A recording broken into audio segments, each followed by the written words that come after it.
Hey there, it's Susan Peirce Thompson and welcome to the weekly vlog.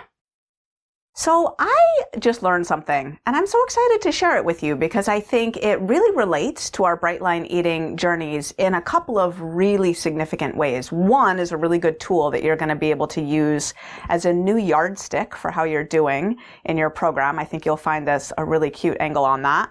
And the other is just a new angle on how what we do in Brightline Eating contributes to the betterment of the world overall, which I just think is really important and uplifting because meaning and purpose and contributing to the world, those things matter. So I just learned that the United Nations has declared a special day as a day of awareness of food loss and waste. The day is September 29th, and last September 29th, 2020, was the first one. So they inaugurated a new day of awareness of food loss and waste. And when I read the page on the United Nations website about it, it just made a lot of sense. I learned things that I just didn't know. So, for example, I didn't know that hunger around the world has been going up since 2014. When I was a little girl, my best friend Shauna Dooley, her mom worked for the Hunger Project, a really, really good nonprofit with the goal of zero hunger. And the United Nations has the goal of zero hunger. I have the goal of zero hunger around the world. I'm sure you have the goal. I suspect, why would you not have the goal of no people around the world going hungry or suffering from food insecurity? And so within that framework, it's kind of astonishing to learn that a third of the food that is produced gets thrown out. It just goes to waste. It either, that happens at several levels, right? Out in the fields or in restaurants or in people's homes. It happens all throughout the chain of, in grocery stores when it's past due or date or whatever. A third of the food that is produced is lost to food waste. In America, it might not surprise you. We do worse than that. 40% of our food in America gets lost to food loss and waste. And I also didn't know that when food goes into landfills, fresh food goes into landfills, it turns into methane gas. And that methane gas is even worse for the environment than carbon dioxide. So it's estimated that the methane gas from food loss and waste is contributing to, it makes up about 8 to 10% of the greenhouse gases that are contributing to global warming, 8 to 10%. Like if we could cut our food loss and waste in half, it would have a significant impact on global warming. So I just think that that is amazing. As a matter of fact, the United Nations says that just addressing the issue of food loss and waste contributes to 3 of their major sustainable development goals. I think it was goal number 2 was zero hunger around the world. Goal number 12 was around sustainable production and consumption, right? If we're losing this much food, we don't have, we haven't optimized our methods for sustainable production and consumption. And what was the third one? It was goal 13. Oh, addressing climate, right? Addressing the climate. I can see why the United Nations set aside a full day for a day of awareness. Now I realize it's not September 29th right now. That's okay. We missed it. So this is the first one to just say, hey, there's this thing. Now I want to talk to you about how this relates to your Brightline Eating journey. If you dove into Brightline Eating when you first started, one of the things you likely noticed, I know I did, was, oh my gosh, I am throwing out so much less food. Like I really know how much food I need to eat when I go to the grocery store. I know how many pieces of fruit I need to buy. And, for me, when I write down my food the night before, I'm looking in the fridge and I'm not thinking, what am I going to feel like eating tomorrow? I'm thinking, what needs to be eaten up? What needs to be eaten up? Like this morning, I had 2 clementines for breakfast because they were getting kind of old and those clementines needed to be eaten up. That's always what I'm thinking. What needs to be eaten up? I also want to point out that I noticed something recently on a trip I took with my family. We went somewhere that had a beach, and we stayed in an Airbnb. We had a fridge, we had a kitchen, and we went to the grocery store. Now, in the grocery store, I wasn't really firm with myself about deciding in advance each day we were going to be there what I was going to eat for breakfast, lunch, and let's say, I think basically I decided I was going to eat out with my family at night, but I was going to eat breakfast and lunch by and large in our kitchen. I wasn't really firm with myself, and what happened was we bought too much food. Because I made sure that I had food in every category that I needed. We bought fruit, and we bought vegetables, and we bought oatmeal and all that jazz, right? But because I didn't force myself to think it through, there was food waste at the end. Now, luckily, most of it got given to someone that we knew there, who lives there, and so we were able to just say, "Hey, you want some food?" I don't know if they ended up eating it though, right?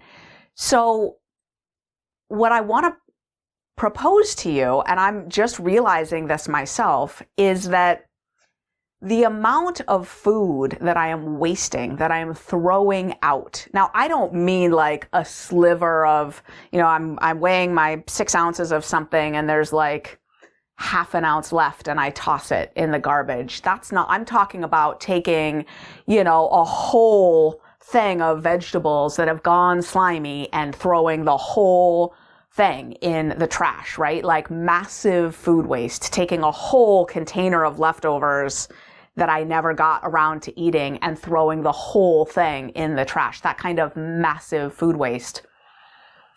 For me, what I realized is what adjective do I want to use? The cleanness, the simpleness, the effectiveness, the, strength of my Bright Line Eating program can be measured in large part by how much food I'm throwing out. So bear with me here. Think about it. If I go grocery shopping and I get what I need, but then I spontaneously decide to eat out for 4 or 5 meals that week, which is not a great Bright Line choice, right? Like, we can do it, we can eat in restaurants, but we're not going to get food that's prepared as well or as cleanly as we would prepare it at home. If we're not bringing our scale, then our quantities are not going to be as on target as they would be at home. It's just not as bright a choice, right?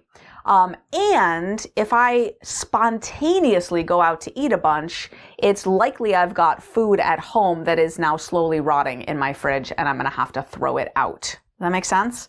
So there's one example of the relationship between sort of how tightly you're working your program and how much food you're likely to have to throw away. Another easy one is if you're breaking your lines a lot, right? So, if we're breaking our lines, then, we might have bought a whole bunch of produce, but, I don't know if you eat like me, but, when I dive into the food, and thank God I haven't done that in a little while, but if I dive into the food, I'm not eating all that lettuce that's in my fridge, right? I'm eating other stuff. And then the lettuce has to get thrown out, right? So if we're breaking our lines, if we're eating out a lot, what else? If we're eating in the moment according to what we feel like eating, as opposed to writing our food down the night before, which is when we get real perspective on what needs to be eaten up, like a real rational. When we write down our food the night before, the prefrontal cortex is fully engaged in making our food choices for the next day. And we have the presence of mind to be thinking things like, I've got a tight turnaround at lunch. I better commit something fast and easy. Or these clementines really need to get eaten up. I should commit those for breakfast tomorrow. That kind of thing, right? Our fridge management, our produce management is going to be, our leftover management is going to be a lot more effective if we're writing down our food the night before. If we're flying by the seat of the pants and our pants and just like eating, even if it's exactly according to the Brightline Eating food plan, but if we're eating according to what we feel like eating in the moment, it's a lot less likely that the wisdom of refrigerator management is going to come into our choices, and it's more likely that we'll end up throwing out a batch of leftovers that we really could have eaten if we'd have been planning in advance the night before. So there are some really concrete examples that reflect kind of the way we're working our program is going to show up in how much food from our fridge we're throwing out. Now, I do want to circle back and mention something that I touched on briefly, which is the throwing out of the tiny scrap of food because we're weighing and measuring our food. I was on a Facebook Live this past week, and someone mentioned that they have a really hard time, that they're bright overall, except that they eat the extra food instead of throwing it away. And they're weighing 4 ounces. There's a 5.3 ounces too much, whatever. It's 5.3 ounces, not 4. They eat that extra 1.3 ounces.